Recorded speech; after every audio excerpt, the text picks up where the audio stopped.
kasih, selamat sore sekaliannya. Adapun kami dari Perumahan Victoria menjelaskan mengenai pemegang saham Bluebird. Ya. Ya. Nah, terkait dengan pemegang saham Bluebird ini, memang awalnya kami sangat kritis. Kami undanglah notarisnya, notaris PT Bluebird, dan tidak datang. Kemudian kami undang lagi, kemudian beliau menjawab dan bersedia datang. Nah, notaris yang pertama datang adalah notaris yang merubah atau menghilangkan hak ibu ini dari akta notaris, yaitu notaris Makahanap. Nah, kemudian kami somasi dia atas nama Ferdinand K. Makahanap SH SPN, mengapa dia menghilangkan hak daripada ibu ini, dan ternyata dia tidak tahu. Kemudian bagaimana pembuatan akta notaris, dia bilang yang datang 2 orang. Kok yang datang 2 orang, kamu hilangkan 1 orang, kan gitu. Dia berpikir bahwa hak ibu ini telah dibayar. Nah, oleh karena itu, maka saya minta dia membuat secara tertulis. Maka dibuatlah tertulis seperti ini, di mana Dr. Mintarsi Alatif tidak lagi sebagai pesero pengurus, namun sebagai pesero komanditer. Komanditer berarti dia pemegang saham. Jadi dia hanya membuka diri jadi pengurus waktu direktur, bukan berarti dari pemegang saham. Jadi itu pada tahun 2011. Kemudian dibuatkan seperti ini, kemudian ditindaklanjuti lagi dengan surat seperti ini. Jadi ada 2 surat dia, dari satu secara di bawah tangan yaitu di kantor diketik, satu secara notari.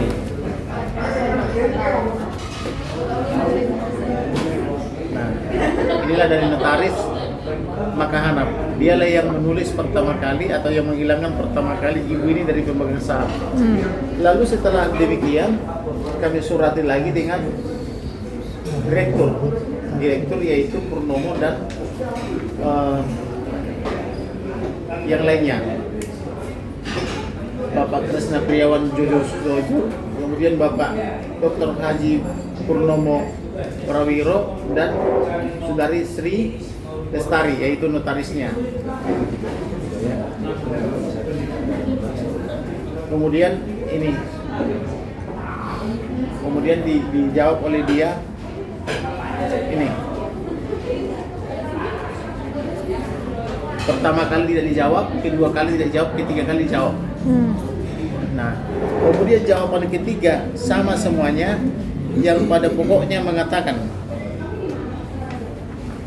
nih, dan karenanya segala sesuatu sehubungan dengan hal-hal tersebut secara hukum telah diselesaikan secara final dan mengikat, tuntas dan sempurna. Nah, dia bilang telah diselesaikan kepada ibu ini secara tuntas dan sempurna. Maka saya tanya ibu ini, ada terima 1 rupiah enggak? Enggak ada. Kemudian dihilangkan dari notaris 2001, 2013 diundang pemegang saham. Ibu diundang rapat pemegang saham, iya diundang 2013. Tapi waktu itu sudah bilang gaduh ya. Nah, kemudian kapan diselesaikan? Nah, itulah kira-kira inti daripada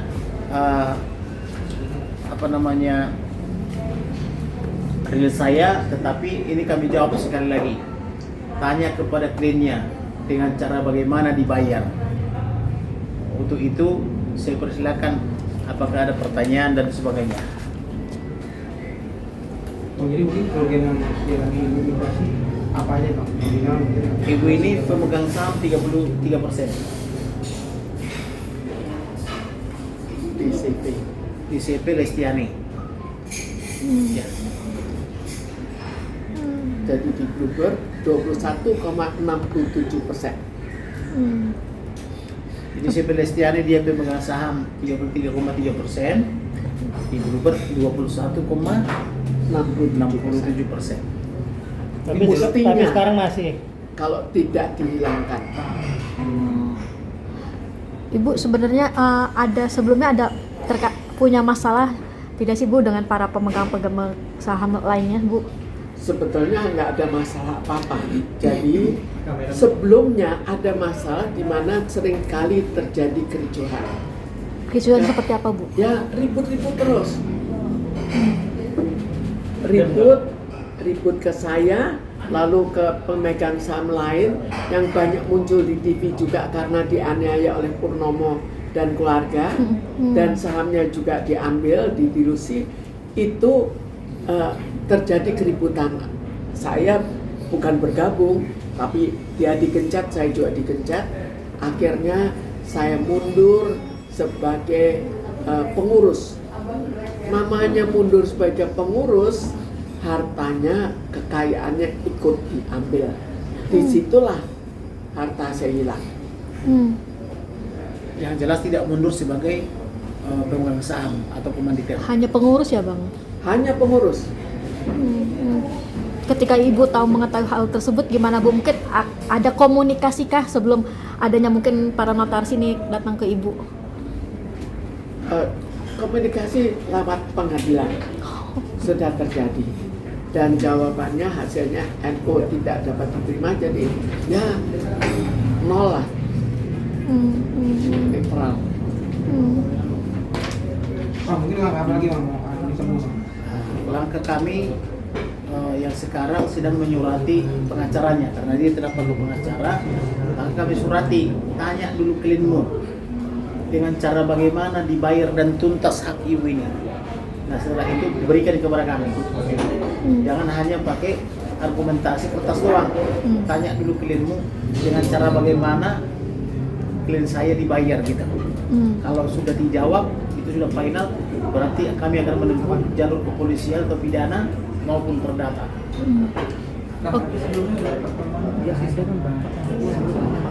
Sudah lama mereka ini tidak bertemu, walaupun mereka di saudara kandung dan paling dekat, tapi paling jauh.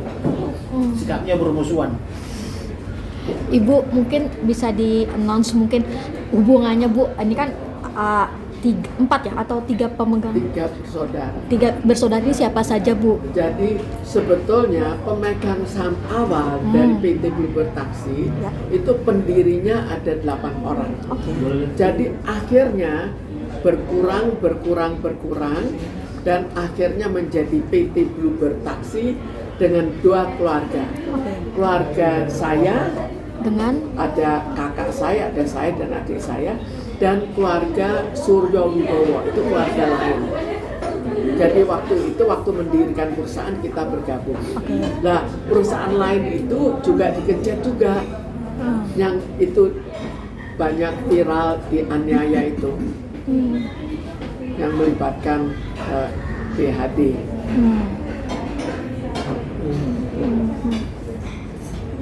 benar nggak sih Bu? Salah satunya mungkin dari keluarga Priawan juga. Jadi Menantu dari saya kan selebritis. punya kakak saya punya anak 4. Anak terkecilnya itu Endra Priawan menikah dengan Nikita Willy.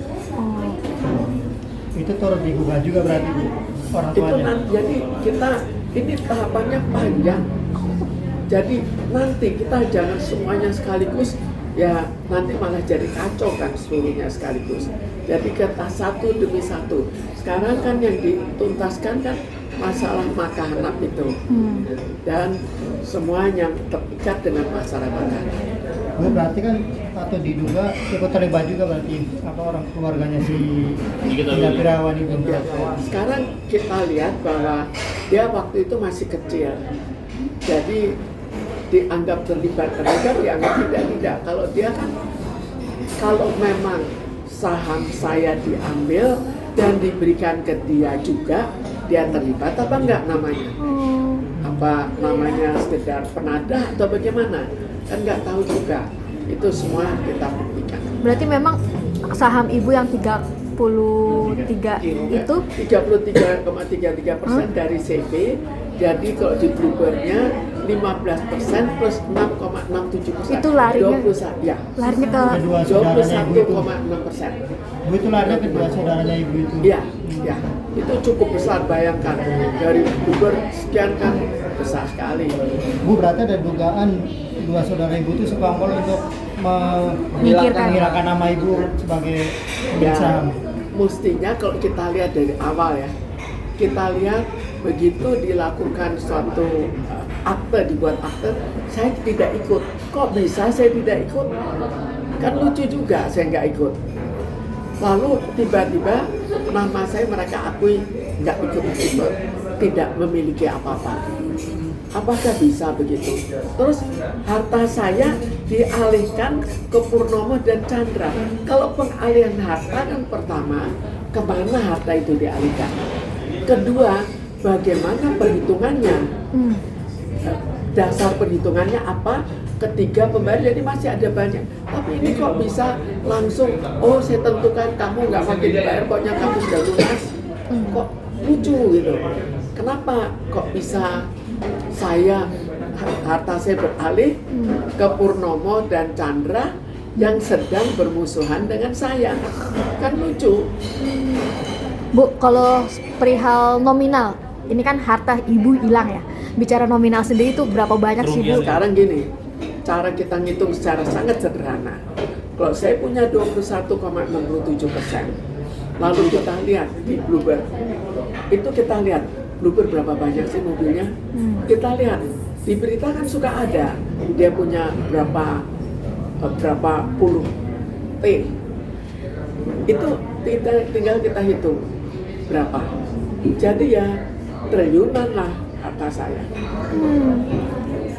Dan jangan aneh kalau sekian tahun itu perusahaannya tidak sah, tidak didaftarkan, tidak mengikuti undang-undang.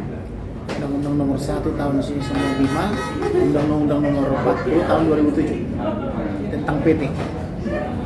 Kok bisa perusahaan begitu besar tidak sah dan dibiarkan lagi dan bisa berkembang dengan begitu pesat? Berarti 20-an tahun ya Bu? Artinya kayak 18 tahun tidak menyesuaikan dengan undang-undang. Melanggar undang-undang. Tapi kok 18 tahun kok bisa dapat izin?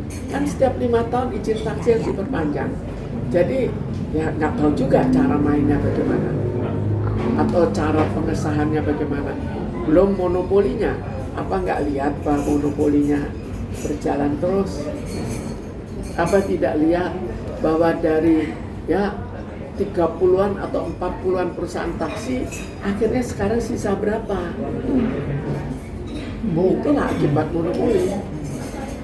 Bu, tapi apa ibu ini nggak sih, ada kan ini saudara sendiri nih Bu, tapi ada permasalahan kayak gini Bu sampai dihilangkan dari apa tuh, iya sahamnya segala macam. Gimana, sedih nggak Bu atau nggak nyangka nih saudara sendiri sampai tega berbuat seperti itu? Ya, bagaimana kalau orang yang tega? Kita mau tanya apa lagi kalau sudah tega? Sudah pengadilan dia tetap melawan, tetap mana mau dia untuk berdamai.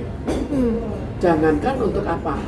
Saya minta akte perusahaan saja itu nggak dikasih sampai saya bikin lewat pengadilan. Tapi gimana Bu? Ada perlakuan ini nggak sih yang di luar akal ibu mungkin sebagai saudara demi menyingkirkan ibu demi mendapatkan harta yang mereka inginkan? Apa mungkin melakukan apa hal-hal yang mengancam nyawa ibu atau seperti apa? Oh, ya itu jelas terancam. Karena itu saya mundur pada tahun 2001 sebagai pengurus. Apa mungkin bentuk ancaman seperti apa? Bentuk ancaman seperti apa? Sebetulnya bentuk ancaman yang terbukti ya, itu salah satu yang betul-betul terbukti, penculikan, rencana upaya penculikan terhadap saya. Itu nanti tahun 2000 nanti mungkin akan saya berikan, tergantung Pak Kamarudin apakah saya berikan atau tidak, dan di situ ada persis detail dan apa target mereka terhadap saya, itu lebih seru lagi. Artinya bukti-bukti semua udah ibu kumpulkan. Jadi dugaan buktinya penculikan itu. adalah pengakuan dari para penculik.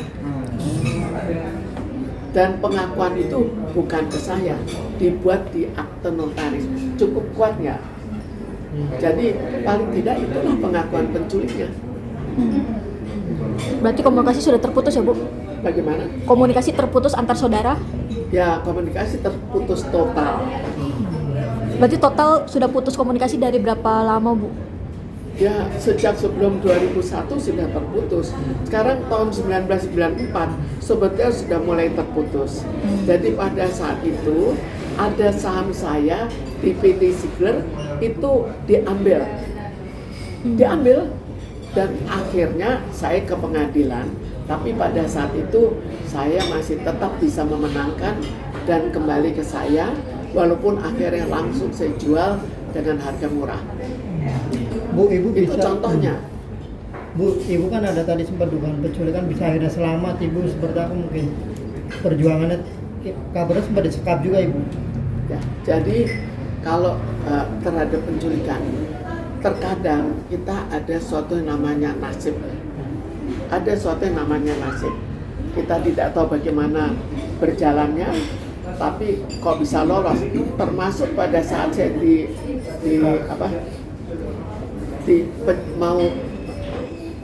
waktu itu mau di penjarakan lah, pokoknya ditangkap. Saya ditangkap. Itu juga ada hal-hal yang aneh yang membuat saya lolos.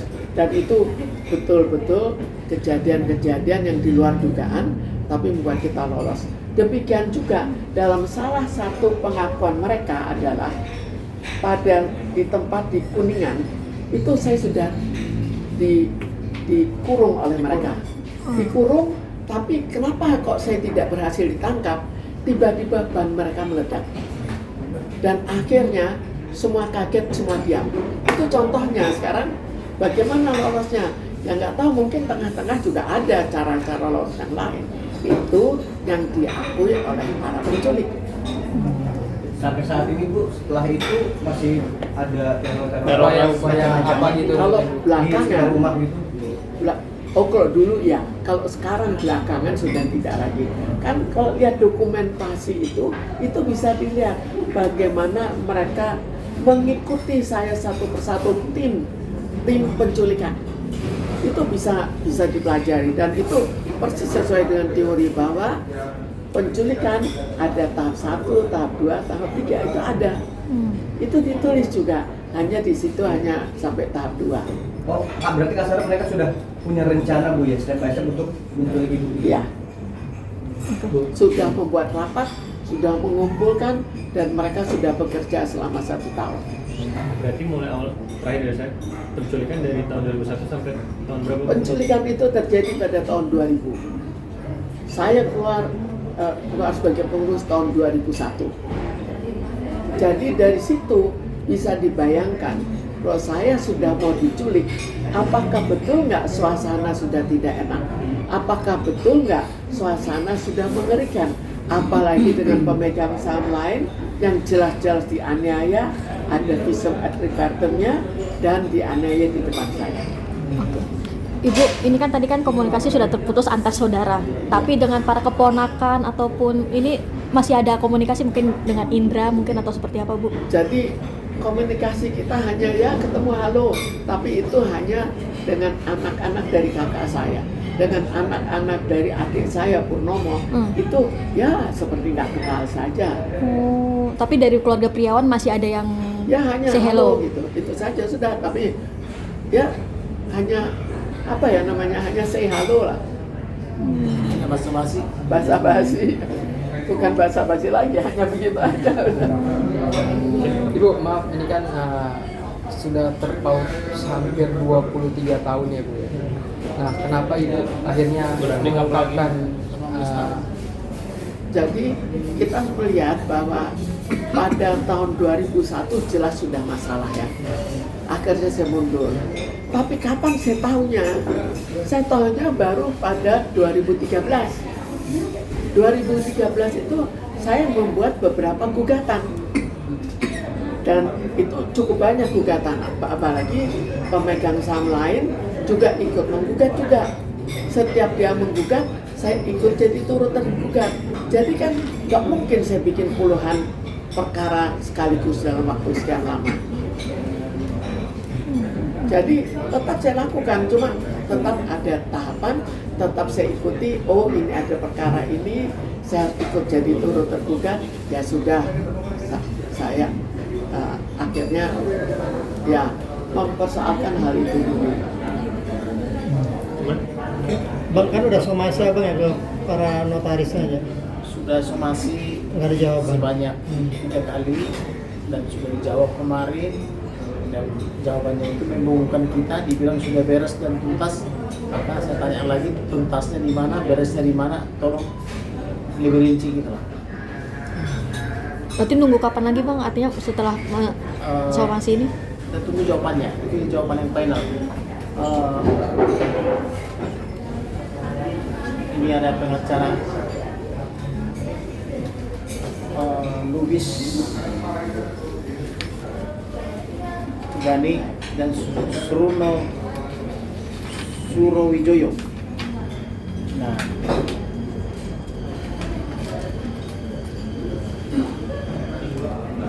Boleh. pada prinsipnya jawabannya sama seketiganya, tetapi di halaman 2 di underline ya.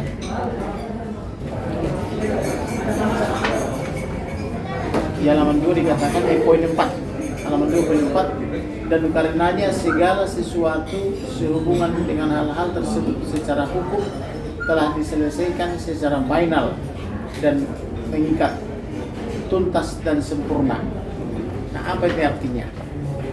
Maka dia harus jawab. Kami minta penjelasan tentang ini. Apa ini? Kata ibu ini tadi 2001 dikeluarkan dia dari pemegang saham, tapi 2013 diundang pemegang saham. Diundang untuk 0,595. Iya. Tapi saham saya hilang kan. Sahamnya hilang.